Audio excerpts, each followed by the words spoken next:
So there's both a Facebook and Instagram link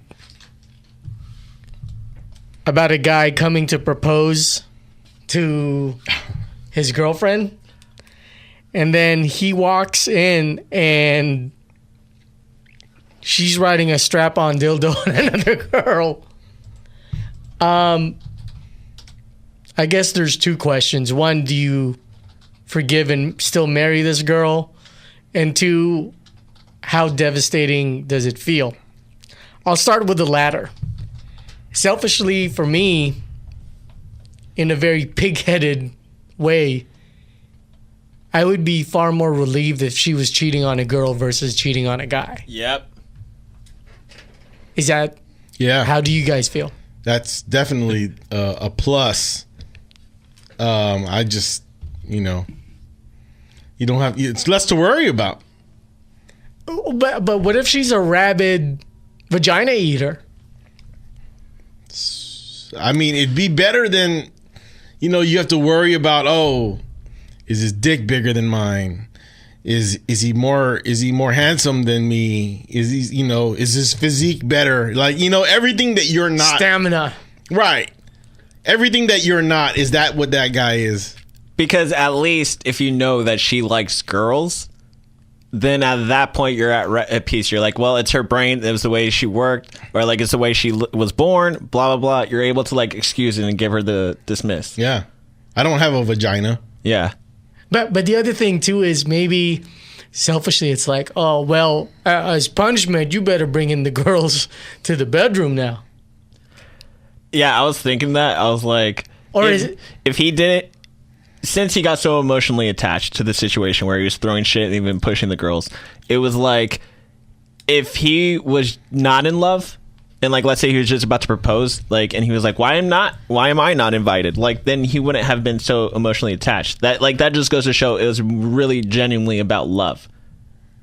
Yeah. Well, would you guys be tempted in bringing that up, or is that too scumbaggy to like? Well, you got to start involving girls into our sex sessions. And you know what? And then to take it a little bit further, it can't be just, you got to start. This girl better be gagging me until I nut. Right. I mean, it can't be like, she just got to be naked. I mean, I got to do whatever I can do. It's after eating Cinnamon Toast Crunch, right? The milk at the bottom of the bowl. Yeah. That's what you're saying. Right. Because I don't want just... Or Captain Crunch for those of you who like chocolate. I just don't want some other girl in the room. I mean, what does that do for me? Okay, but in the long run, is it a problem? Yes, it is a problem. Because this guy, again, going back to I guess the context of it, it's love, it's trust, it's she's just going behind your back. Could you guys be convinced in becoming a swinger? Wait, before you guys answer that, you were going to say something, Zach. No, it was just I was thinking about like how she was trying to come up with excuses as to why she was cheating on him. When I was looking at the video, she was like, well, did she say something about hit? Like he hit her?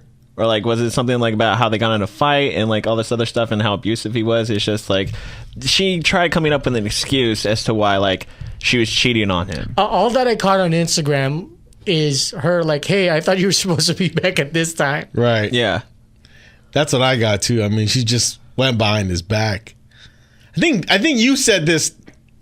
Was this one of your answers where it's just like, it doesn't matter what the arrangement is if you're cheating, you're already kind of like, that's the death. That's the beginning of the death, right? Because you're being unlawful. I mean, like polyamory is a thing that's happening nowadays, and like I just think it's okay if as long as your other partner knows it, because that means that goes to show that you care. Yeah, because like I was alluding to, the question is, could you become like polyamorous in a seasonal polyamorous kind of couple? Yeah. Because I'm thinking if people are bored, I come from a traditional Filipino, Chinese, Catholic, like do things proper. But my dad, a constant penis thruster into variable vaginas, for me, I would think like maybe once or twice every 6 months, maybe why not have a threesome? Okay. You know, even if you're like in your 40s and 50s. Okay. So then it's really about it has to be done together. Yes. Okay. So then this is still going back to this video. This is still out of bounds. Right. So the adjustment would be like, hey, tell me, girls only, and I have to be involved. If you want to jumpstart and do your 30, 45-minute woman-on-woman thing, hey, I watch. That kind of thing. Okay. But universally, for the fellas, right, it's one guy only. One guy. Threesome is only one guy. Right. Because two guys is a gangbang. That's a whole other thing. You're no longer a part of a threesome. I wouldn't be able to get my dick hard even if that chick wasn't like my girlfriend. Like, you know how the excitement if you met this chick at a bar. Right. Let's say you and I were at a bar and you were still single, and then one chick wanted to bang both of us. Right. That would be the most maximum amount of time for me to find arousement. But if it was like my girlfriend, obviously, I'm not going to share. Right. Yeah, that's a little bit too much. Was this on Instagram or was it on our Facebook Messenger? This? Yeah. It was on our Facebook Messenger. Okay. So I think it suppresses the blow, but this is a problem, dude. But you make a great point. You make an adjustment. If you really do love the person and you make the adjustment and she's okay with it and things go back to normal, quote unquote normal, then what's the problem? In the end, would you guys be able to handle that? Like an occasional threesome once or twice a year? Long run. I'm talking long run. This is going to be the mother of your kids, or if not. Now, when you say a threesome, would you mean like you would have to switch? So like in the beginning of the year, it would be 2 girls, and then like it's always 2 girls. No, it's always 2 girls. Always 2 girls? Okay, good. Yeah, right. That's it. What's wrong with that? Because, you know, I mean, sometimes it may change the relationship. Would you guys be willing to do that and risk it? That is a tough one. I mean, what's left of my machismo would say yes. Right? But realistically, I don't know. I don't think. I mean, that's a pretty hard wire for me to cross. As you age, do you think it's more forgivable if this happened? Because you love someone? I can see it being more forgivable, yes. Because at his age group, I'd be like, fuck you, bitch. Yeah, absolutely. Yeah, you're upset. That's a lot of the same reaction that I would have 10 years ago. But now,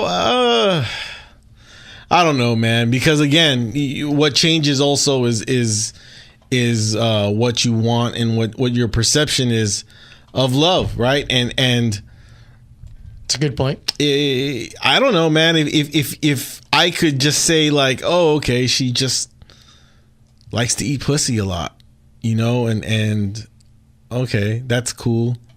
That's kind of hard to like really realistically put myself into. How about you, Zach? What's your immediate reaction to this?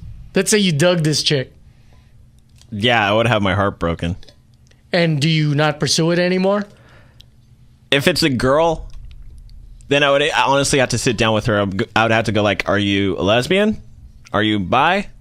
Are you just occasionally? Yeah, exactly. A sapiosexual. Right. And so at that point, I would have to get a better understanding, because if she's a lesbian, like, and she's going through that midlife change, and like it's just she can't hide it anymore, then I'm like, we can still be friends. Yeah, this is done. But I still respect you, because I know that could happen. At the same time, it's just like if she just like, no, I was looking for something new, then I'm like, I think that's less forgiving. That like I would walk away faster than the fact that she's a lesbian. Why would you still want to be friends with a lesbian? Because She's a lesbian. Because when you're lonely, that's what it is, dude. No, I'm not trying to go like, I'm not trying to randomly pop up in her DMs that one day where I think she could be straight again. Like, I just think like... I think me and Jay are just thinking from a young man's perspective is like, back up vagina. Right. Back up vagina. Or like, oh, maybe I can get a peep show every now and then. You know, you want an audience? I'm not even going to participate. I'm just going to go there and watch. No, yeah. I can't blame her if she's a lesbian.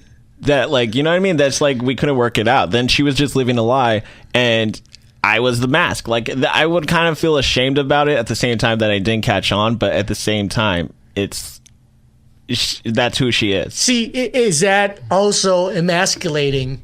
Because we find comfort that it's a girl versus a guy, right? We've agreed upon that. But is that more emasculating where it's like, dick ain't doing it for me, and you were the last dick I had, versus a guy? Because that's a different... Those are two different ego breaks. Yeah. There's 3 different comedians that I know, and I'm not saying like they're ripping each other off, but like I'm pretty sure they've had the same experience, where they mention something to the fact of they've had 2 different girlfriends, and both of those girlfriends ended up being lesbians, and they both started dating each other. So it's like the only thing they could have common ground on is like, yeah, that guy's dick didn't work for us. Yeah, so which one is more painful? If you're the last dick and you couldn't cement dickdom for the male prowess, or this guy's dick's better?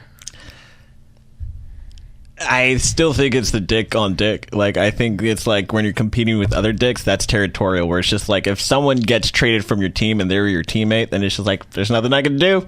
I agree. Yeah. I agree the same way. Yeah. It's dick on dick that's worse than being the last dick. Yeah.